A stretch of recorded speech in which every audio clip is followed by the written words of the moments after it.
Okay, good afternoon everyone. Last panel of the day. It's been a long day, but good to see a room still very full. Normally this time of day I think there's about 20 people left in the room, so this is a good sign. We have 4 esteemed panelists to finish up. The title of this discussion is 2018 and beyond. I think you've probably heard a lot of discussion and conversation about what's been happening, what's on the table now. But it's still very early days in crypto. As Stefan mentioned, I've kind of been following this from 2011, 2012. I was one of the first 5 attendees at the first Bitcoin meetup in 2012 in London. And for the next 6 months, there were still just 5 of us. And we said, this is really cool technology. Where is everyone? So it's amazing to see a conference like this attracting so many people. And thank you especially to Patrick and his team for organising today's event.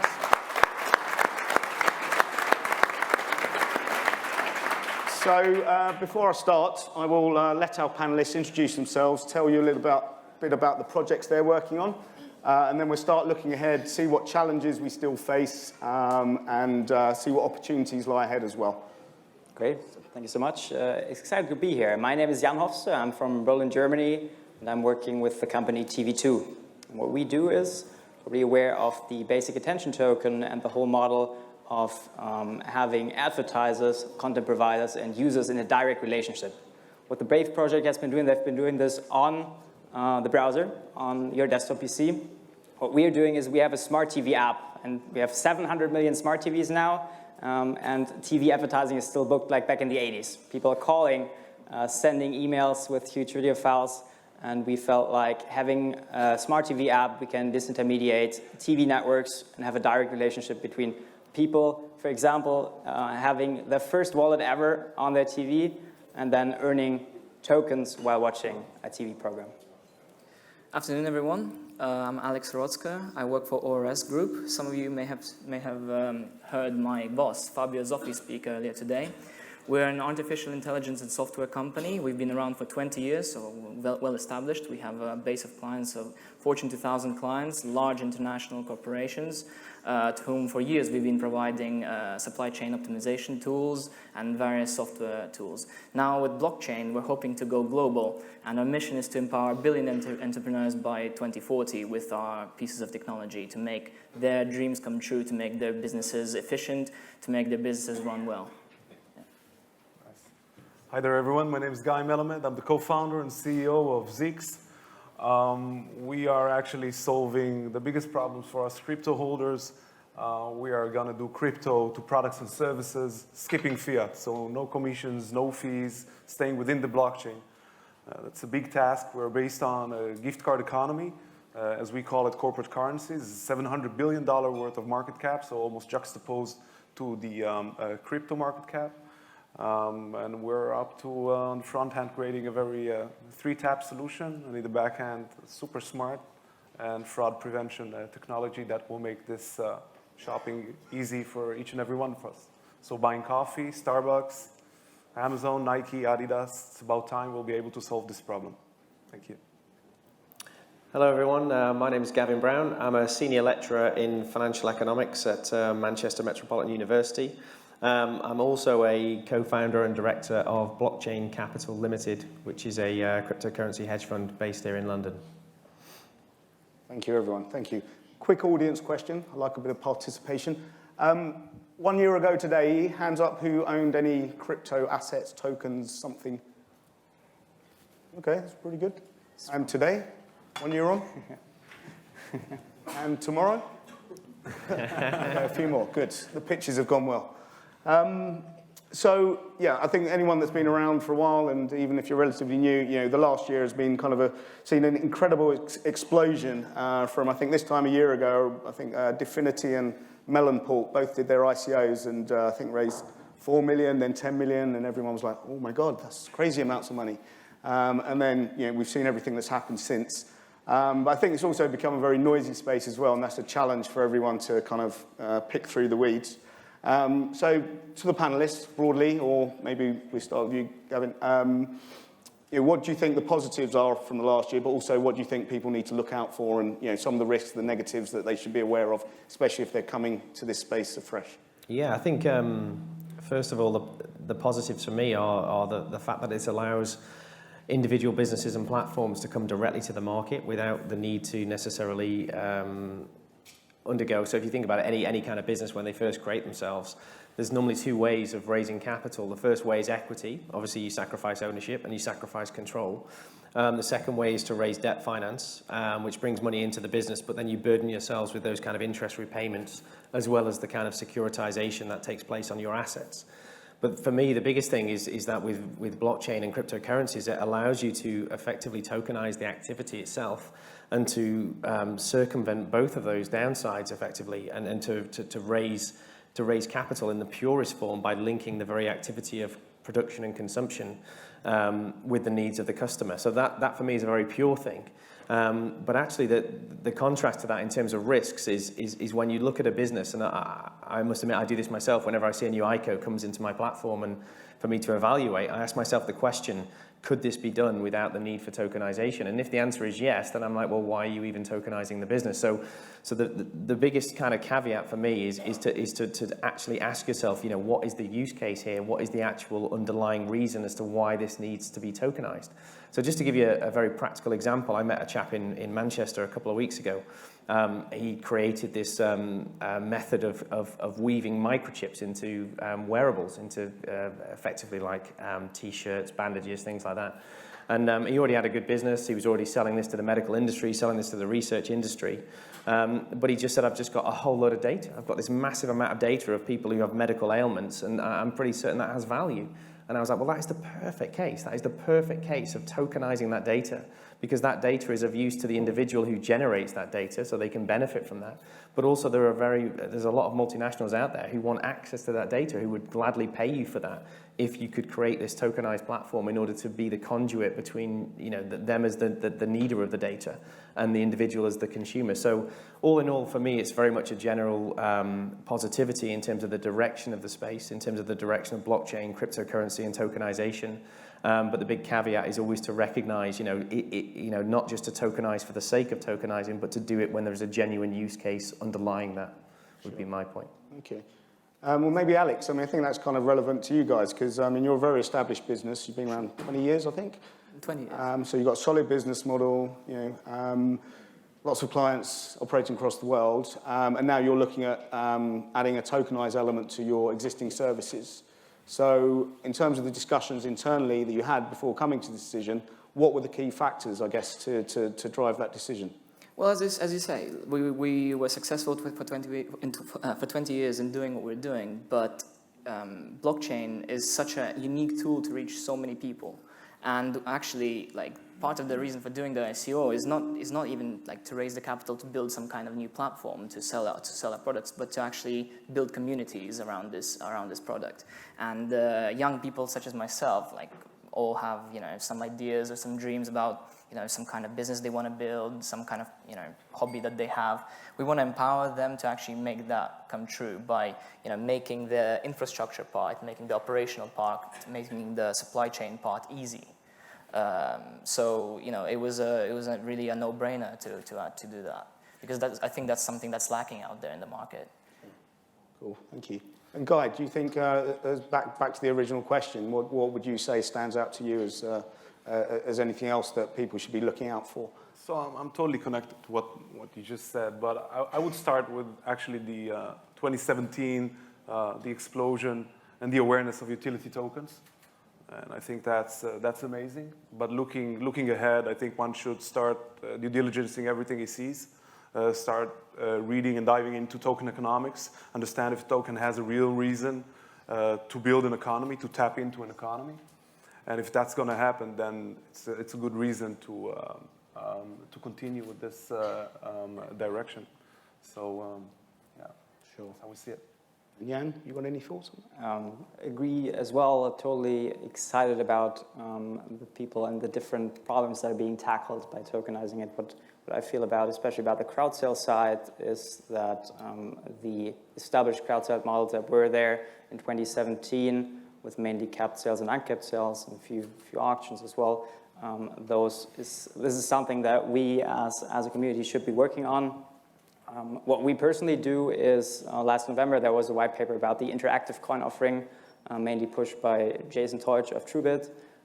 We'll be the first project that will use the interactive coin offering, which is a more transparent and fair assignment process of the tokens, which will go over 30 days and kind of takes the drawbacks of capped sales, which with gas wars, and on the other side, uncapped sales with an unclear valuation, and combines that to an interactive auction. And I feel like this also goes ahead of tackling regulation that will definitely come to the space by projects choosing methods of having fair assignment of tokens. Okay, thank you. I was thinking the other day about this before this discussion, and I see this as the second wave of tokenization. If anyone was kind of following this space in 2013, 2014, 2013 was, I guess, officially the first ever ICO when Mastercoin raised $10 million, I think. Was it 10 million? Maybe. And that inspired lots of interesting ideas. And then early the following year, we saw the launch of Counterparty, which was the first platform that sat on top of Bitcoin, which made it very easy for anyone to create tokens. And that obviously then, at the same time, was inspiring the team behind Ethereum to launch their own cell in mid-2014. I did come across a Counterparty wallet of mine on an old computer a while ago, and it was full of tokens, but none of those tokens had any current value anymore. And we have to be realistic for all the excitement and innovation. The traditional rules around startups and new projects are probably going to carry on and exist going forward, where maybe 8 or 9 out of 10 projects don't actually survive for the long term. Obviously, we've since then seen a big kind of explosion of more innovation and huge amounts of new projects and new platforms, and I'd like to look at them as like a kind of more tools in the toolbox. So I think that obviously will help us, has helped people to consider new and new options and projects that they might not have considered before. What do you think the main difference is now that's going to take us forward and help us to make sure that more of the projects survive than they perhaps did back then? So I think ICO 2.0, you're gonna start due diligencing companies' ideas, seeing how the team is constructed. What have you done before? Okay, look at the technology, see how functional it's gonna be. What's your go-to market? Start asking tangible questions and see whether you're gonna have a product on your day one, or is it a dream that's gonna happen only a year and a half from now? And then you're a grown up, take your own decision whether you want to invest in something that might gonna take place in 2 years' time, in an arena that is so dynamic right now. So due diligencing the team, the technology, the token economics, understand the real reason for making a token that eventually will spread and will be adopted by the community, will be used. Sure.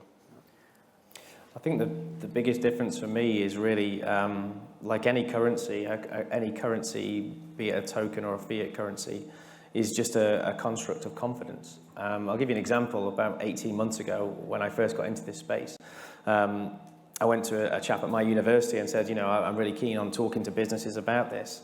And I gave him the kind of the pitch on what blockchain was, what cryptocurrency is, what tokenization is.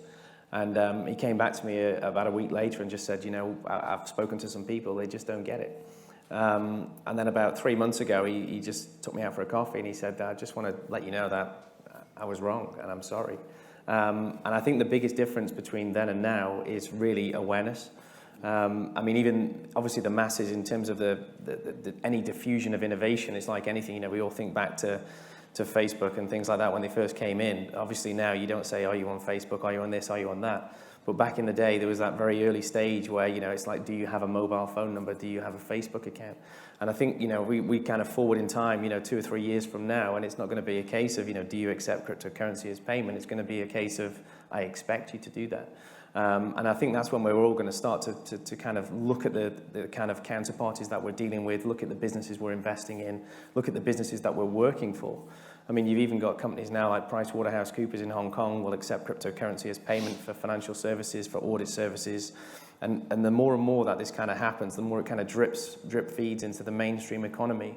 That's only going to benefit all of us. And I think that's the biggest difference now is that awareness and that kind of normalization of cryptocurrency and tokenization as being part of the normal economy rather than the shadow or kind of sort of early adopter economy, if you will. Sure, sure. Maybe Jan, I mean, you're building your platform, your products on Ethereum. And like most of these foundational networks, they all have their own issues. There's not fully, no one would even come close to admitting they're fully developed. Another difference, I guess, between back then in 2014 and now, people have been developing the second layer solutions, which will hopefully bring more efficiencies to these networks. But they're definitely not there yet. We saw just before Christmas, one very popular application on Ethereum, CryptoKitties. Don't know if anyone bought a CryptoKitty, but the idea is kind of, an early version of applying the notion of having collectibles on the blockchain, and you could buy a very cute little kitty, and it would be unique to you. But it went viral, and within a couple of days, it was putting severe weight on top of the Ethereum network, and it was causing real problems across the network. And that was just one project. We have thousands of projects looking at building on top of Ethereum right now. There's lots of very fascinating and interesting scaling solutions in the pipeline, but they're still not ready for actually prime time use yet. What do you see for your own project? What the risks are around the dependencies that we have on other people's projects and other developments that need to happen? Definitely. So something that we have to build is a value exchange after pretty much any video is watched. So any 1 to 2 minutes, there has to be a token exchange between an advertiser and a user, or between a user and a content provider. And like you said, so major scaling solutions are not there yet. What we are doing right now is just doing this through payment channels, as long as the Ethereum chain cannot handle the load. Another thing that I see is, and that we're working together with Modular from Austin, is having a wallet with an integrated KYC process where you still hold the private keys, and that's something that we want to use in our token sale, but also having this later on for the platform to for people to directly be able to use this wallet to then play ad campaigns or exchange the tokens for other cryptocurrencies. Okay. I mean, I recall, again, if we look back through history and during the dot-com boom, there was quite a few cases and examples of right idea, but too soon. Some people might remember Boo.com, which was the kind of first fashion retailer, raised $100 million at the time. They were the darling of the internet just before the collapse. And there was a couple of things there. Infrastructure wasn't ready. They were the first to release 3D spinning images of the models wearing clothes, but it took 15 minutes to download them because everyone went online on the first day and everyone was still using dial-up modems, and the infrastructure wasn't there. And user behavior wasn't there either. People were still getting their heads around buying books online. The idea of buying clothes just seemed ridiculous. That project failed, but 15 years later, we have Azos, Net-a-Porter, multi-billion-dollar businesses. Guy, what do you see? Do you see similar risks in this space around that? I think, theoretically, first one needs to understand that it's a new economy trying to function in old rules. So we got to make this paradigm shift and understand we got to change the set of rules we're working in. I mean, you see companies raising a lot of money, and you're getting worried. And on the other hand, where do you see companies becoming public on first day? I mean, CEOs, teams are exposing themselves to the audience, things you haven't seen before. So I think if the transparency, if the project is transparent, and one conveys the message and the go-to-market and how they're going to exploit the funds and how they're going to utilize it into growing new economies when looking at decentralized economies, then I'm totally up to it. But there are projects, that you see two guys in a garage with a $5 million raise, creating their dreams. Sure. So I'm totally up to it. I think there are amazing promises out there, but you got to stay critical. You got to read the lines, read the white papers, see what they're promising you, check out the teams, what they're going to do with the money, how they're going to utilize it, have they done it before, and then I'm totally fine with it. Sure. And what do we think about user behavior and that challenge? I mean, the user experience is still very convoluted. It's improved over the last few years, but the process Hopefully there's a lot more people now that are willing to go through that process of educating themselves around security and safeguarding. But I believe, halfway through last year, my Ether wallet, which is one of the most popular web-based Ethereum wallets, had to put very clear warnings on their homepage because there were a lot of people coming in not realizing that, if you forgot your password, you've lost your money. And they were getting emails from people saying, can you reset my password so I can get my money back? And they were having to say, no, that's not how it works. Education's always been a challenge in this space. It's still very difficult to find that kind of simple one-stop shop resource to help people understand. And the speed that this is growing is a concern that, it's just the crowd's rushing in too soon. I know that you're looking, Alex, at obviously more of a B2B model potentially. But what do you think about those challenges? And again, how can we look to address them, that educational gap? Well, I think there's obviously still an educational kind of curve to be followed through on. But again, versus 2014, I think many lessons have been learned. I think users have seen, the story of the DAO, the multiple hacks that have been happening in the sector. Half the questions on our Telegram chat are now about the KYC process. Everybody wants to see that organized well. People are using cold storage. People are using, ourselves included, using external audit for their smart contracts. I think for sure the users have become more aware of how a well-organized blockchain-based business should function or should be structured. Definitely a positive trend in that direction, but of course still a lot of work to be done. It's not a technically simple sector to convey to your casual user. So for sure businesses should get better at communicating with their users. Sure. And I think most people coming to this, now at present, the experience is having to go and purchase cryptocurrency, have to register with an exchange, have to work out how to safeguard your assets, how to secure your wallets, etc. And obviously there's going to be ongoing challenges. I think this year we're starting to see obviously noises from regulators start to look at the space because it has reached kind of mass consumer appeal, and that's generally what concerns them. I guess Guy and Jan, you're looking at ways, potentially looking at ways, one more directly, one more indirectly about adding utility or simplifying utility for these tokens. And do we ultimately, people don't buy their currency at the end of each month. They earn their money at the end of each month. They don't go through an experience of earning pounds and then converting them to 5 different currencies so you can spend them online or at your local shop. So, that's kind of an experience that people aren't used to. And I think one of the things from the very early days, or people recognize that really to get these currencies flowing through and creating an actual economy, potentially need to kind of close the loop and have that kind of you're going to earn your currency and then you can spend your currency.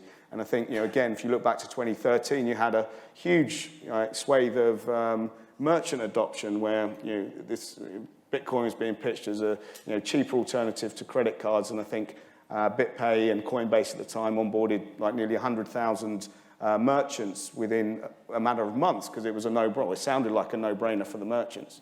But people weren't using cryptocurrencies. And a lot of those merchants just became very disillusioned. Because you didn't have that other side. People were investing in it and they generally wanted to hold on to it in case of, if you spend it, you might miss out on some profit. So Jan, your project I find very interesting. You mentioned the basic attention token model. It's something that I kind of very keen to see how it pans out. But I guess it's the idea of attention being commoditized. And I don't think any of us are ready to rush out and demand that our employers pay us everything in crypto at the end of the month. It'd be quite difficult and quite risky.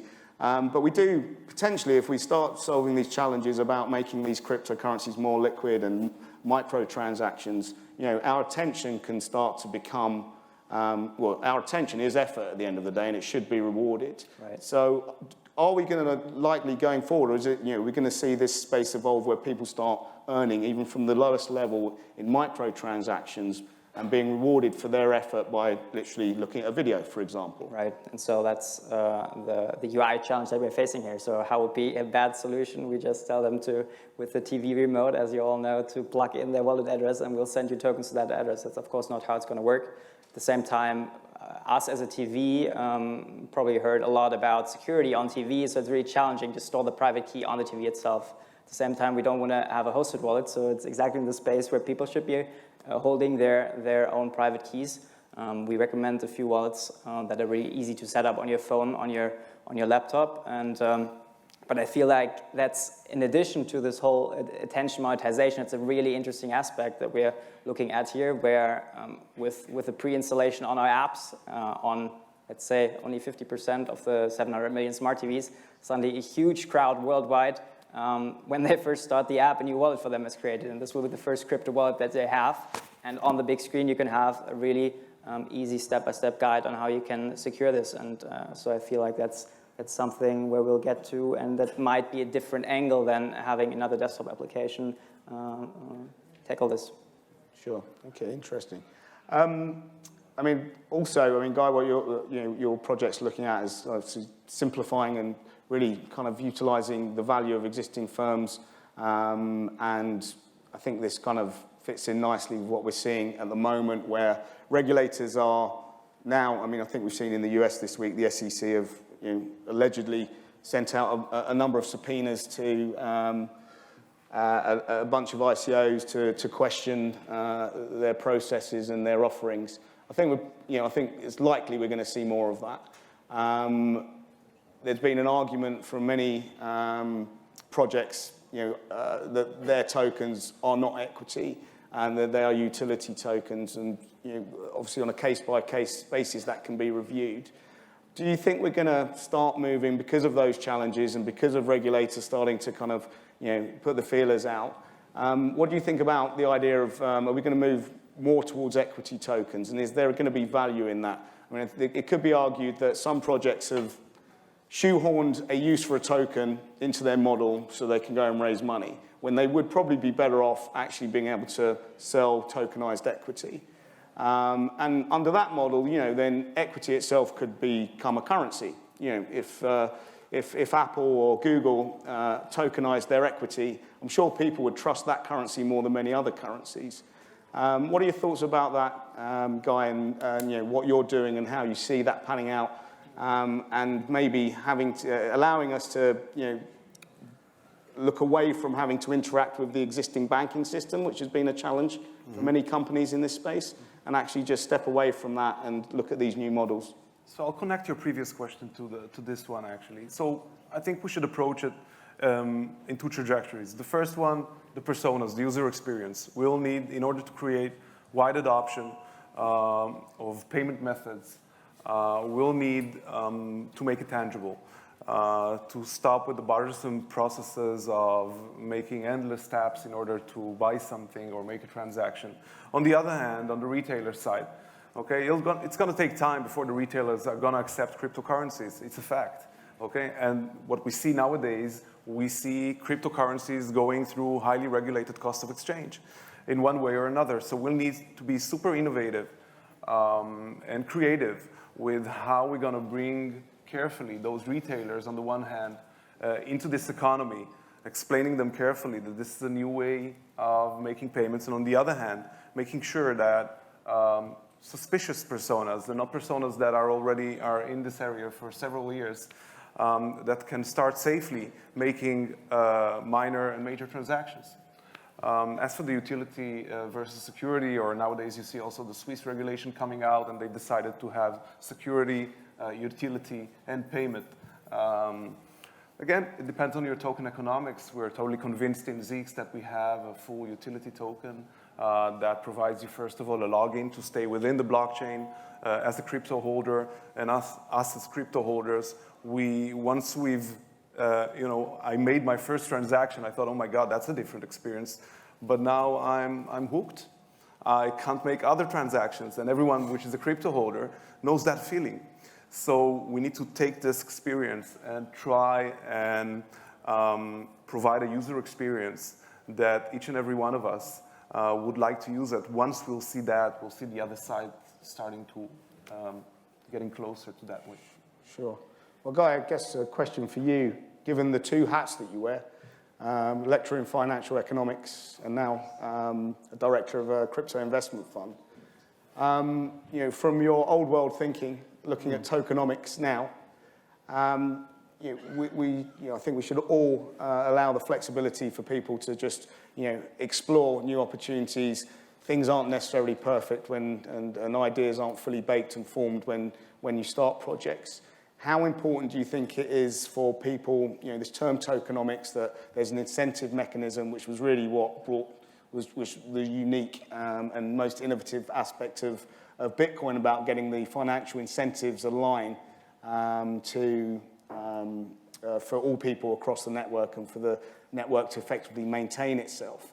How important do you think the tokenomics is from the ground up for these new projects? Do you think it has to be completely nailed down at the beginning, or do you think it's something that will evolve over time and you shouldn't necessarily worry too much if you don't have all the boxes ticked?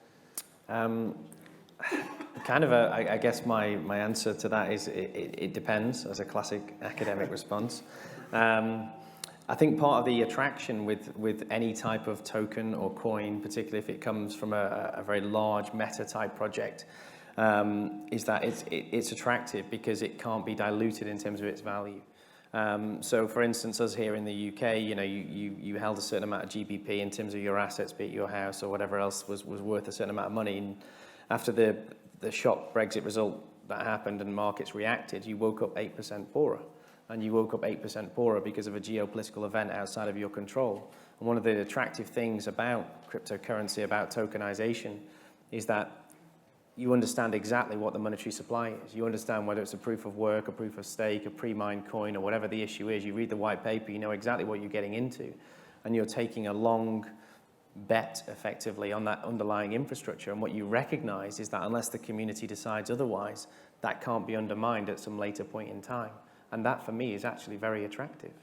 I like the fact that when I invest in cryptocurrency, if Donald Trump and North Korea don't get on so well in these forthcoming talks, and suddenly the markets react negatively to that, I love the fact that tokens about cryptocurrencies and so forth, that they're not tied to a nation state, that they're not tied to a monetary policy, that, if we go through another financial crisis, which invariably will happen, that when we undergo some kind of quantitative easing to pull ourselves out of it through some false sense of recovery, that in fact cryptocurrency is a safe haven. And I think for me that is incredibly attractive about this space. Sure. But staying on that point, in terms of obviously quite a new investment paradigm, and someone that's starting a crypto investment fund. Yeah. Valuations,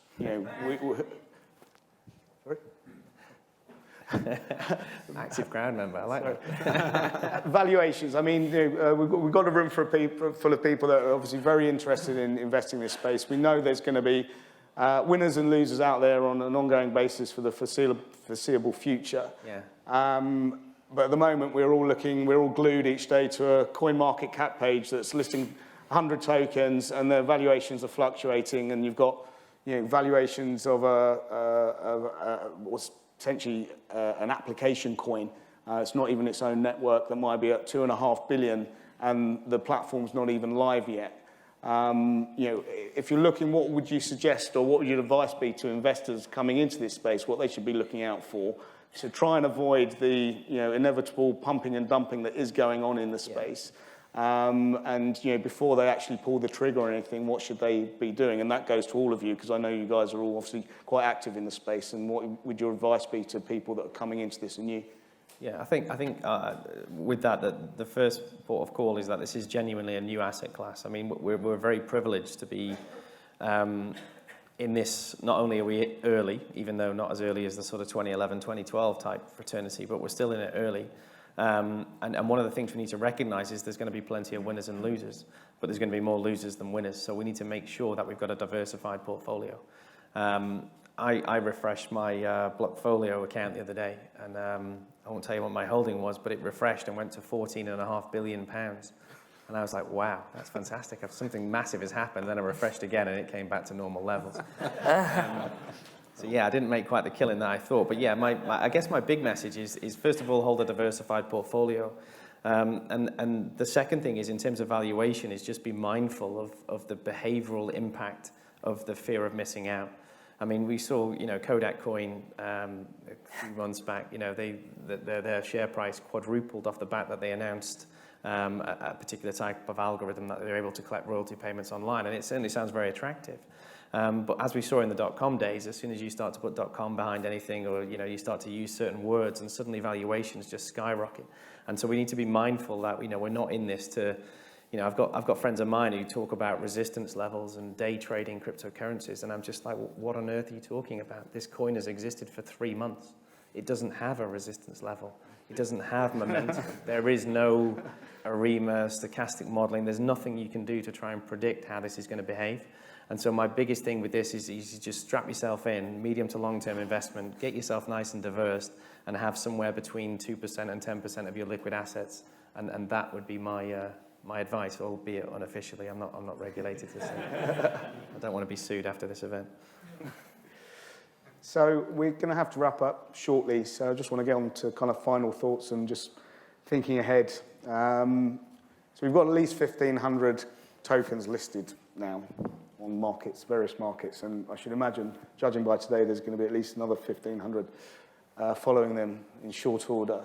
I've always wondered whether, I think, again, it's a fascinating model, it's a completely new paradigm for everyone. But also, sometimes, technology itself doesn't fix other old world problems. Do we, and again, if I think back, I remember in the early days of Bitcoin, one of the big selling points that everyone was kind of arguing for was that, hey, we've got over 100 national currencies in the world. That's so much friction. I mean, why do we need that friction for 100 national currencies when we could potentially have one global currency? And that was like, that's what we need, bring down all the currencies, have one currency. And then fast forward 3 or 4 years, it's suddenly a good idea that we need a currency for every application we're going to use in the future. And every time we switch between a website, we're going to need a new currency, and we might need to buy some tokens and sell tokens, and then we're an investor in every application we use or every website we visit. Do we think that ultimately is going to be a good thing? Is that friction going to actually be too high? Is it going to make these decentralized systems more expensive than their centralized counterparts? Are the benefits going to be enough to outweigh those kind of overheads? So if we look forward from where we are now, where do all of you, this is for each of you in turn, will that model survive? Will we consolidate to a few critical tokens across certain verticals? Where does this space, or what does this space look like in 5 years' time from where we are now? There's a lot of work to be done. There's a huge amount of innovation and interest. But each of you, where do we look? What does this space look like in 5 years? I believe there's definitely going to be a certain level of consolidation, although on the internet now in marketing you see 4 players dominating the whole space. I don't see that coming. I think the whole decentralized nature will have it being where tokens can seamlessly be interchanged, and then there's room for several players doing energy solutions, for example. And so I feel like, of course, from the 1,500 coins you named there, not all of them are going to survive, and probably even less are percentage-wise, relatively-wise, going to survive than internet companies that are getting VC funding right now. But I think also drawing the parallel to the .com times, of course, with individual investments, that won't play out, but the whole the capital coming to the space really builds the infrastructure that will then allow us in 5 or 10 years to have the scalability that we need. Okay, thank you. Alex? I think it's very much a winner-takes-all market at the moment, and once you have proven that your business model, that your token application works, you've built certain partnerships, it will be very easy for you to scale that up globally. And you can become the new Google in that sense, or the new Amazon. And certainly I agree on your point that many more tokens that most people predict will probably cease to exist or will become completely, lose their value in total. However, on the point of what I see the sector as in 5-7 years' time, I think accepting cryptocurrencies or using cryptocurrencies in your business models or in your daily life will just become the norm. It'll become the new, when the first iPhone came out, it was strange to take selfies. It was strange to take, to have all this information in your hand. Now, I mean, probably half the people in this audience have a small, 85% of people in this audience have a smartphone. 75% of those probably have an iPhone. So that's the kind of thing I see happening in the cryptocurrency space as well. I see a vast opportunity here. I mean, the blockchain itself, it's like a courtroom. It's going to be our courtroom for the next several years. There is an endless opportunity to build applications on this technology, and I think we're gonna enjoy and see many evolutions and revolutions here. I believe that the token economics, and I believe in models that can develop decentralized markets here. I think 95% of the ICOs that we're seeing are not going to make it. Okay, only 5% will make it. And within those 5%, if you've thought it through, okay, and you've got a good mechanism, and there's adoption, wide adoption, take it to your day-to-day life. Don't leave it only for a certain kind of transactions. Let's see how we can utilize it in our day-to-day lives, use it as payment method. And then I think that we'll see more of those tokens taking place, not only diminishing, but also coming in. I think for me, if you look back at what currencies are, what tokens are, what cryptocurrencies might be, or even mainstream currencies, it's the transfer of wealth or value from one individual or one counterparty to another. Historically, we've had fiat currency, or as was the gold standard before it was abandoned in the 1930s in the UK, the 1970s in the US. But what we're really seeing now is the democratization of money. We're seeing old money controlled by nation states, central banks, and regulators. And what we're seeing at the moment is a complete shift right to the polar opposite. Literally, if you and I decided to create a new coin now, we call it, Crypto Investor Show coin. I'm sure we've got people in the room now within an hour who could have as a coin created, and we're out there. And what I think what's going to happen is it's going to come part way back somewhere in the middle ground. And that is when you actually think about creating or spending your wealth, you spend your money not with the nation state, not with the government directly at least. Indirectly you do through taxation, but directly you spend with multinationals. You spend with Microsoft, you spend with Amazon, you spend with Facebook, Twitter, Starbucks, whoever it might be. And for my mind, if I was the CEO of a multinational company now, the barriers to entry to creating my own coin, to tokenizing my business activity on my platform is so low that I would be looking to create my own coin. I would be looking to take control of the money supply, take it away from the nation state, and to put it inside my multinational company. And that way I get to control my customers, I get to influence their loyalty, influence their behavior, I get to monitor their transactions. Imagine a day where you go in to buy a Starbucks coffee and it's either $3, £2.50, or I'll do you a 5% reduction for Starbucks coin, or Costa coin, or whatever it might be. And so for my mind, what we're going to see is an increase in the corporate-backed cryptocurrencies, which so far have kind of been holding back while we're in these kind of early stage diffusion of innovation, if you like. And what we're going to see is, as it starts to take in more of the mainstream, I think the multinationals are going to jump in and basically take control of the money supply away from the nation state and bring it into their own hands. And that, for me, is what I'm looking at. Because when I look across those 1,500 currencies that you mentioned before, we've got Theresa May coin, we've got Big Boobs coin, we've got all these various coins which, largely the infrastructure, sorry if you're invested in Theresa May coin, definitely short that. But we're not doing, a lot of them, when you look at their use cases, some of them will say, yeah, we're faster, we're more anonymous if it's Monero or something like that. But generally speaking, what you've got to say is, well, what do you actually use money for? And what you use money for is to spend it with the multinationals. And I think what we're going to see over the next 12 to sort of maybe 48 months is we're going to see an increase of multinationals jumping into this space to basically say, look, here is our token. We don't need to actually sort of leverage an existing coin which is out there. We're going to take control of our own coin, and this is what that offering is. And that, for me, is what myself and my potential investors are looking at. Okay, I was just keeping an eye. I think the price of Bitcoin fell while we were talking, so that always happens. We need to say something else to talk it up a little bit. I'll finish up. I'll put you on the spot with one question, because this is the Crypto Investor Show. If you had to buy one coin or token today and hold it for 10 years, each of you, which one would it be? It's easy for me. It's got to be Orst. It's got to be yours. So many good projects. Of course, mine, I think another great one is the Bitcoin. Zeex. Zeex, there you go. You've got to invest in yourselves. I got invested. For me, it'd be all about IOTA. It's all about the Tangle chain, not blockchains. Right, okay, interesting. Right, everyone, I hope you've had a great day. I'll hand over to Patrick, I think, to say the last few words. Or is it Stefan? Yeah? Yes, Okay. it should be working. Thank you, everyone. Good work, guys. Patrick, thanks a lot. No, cheers, dude. Great work.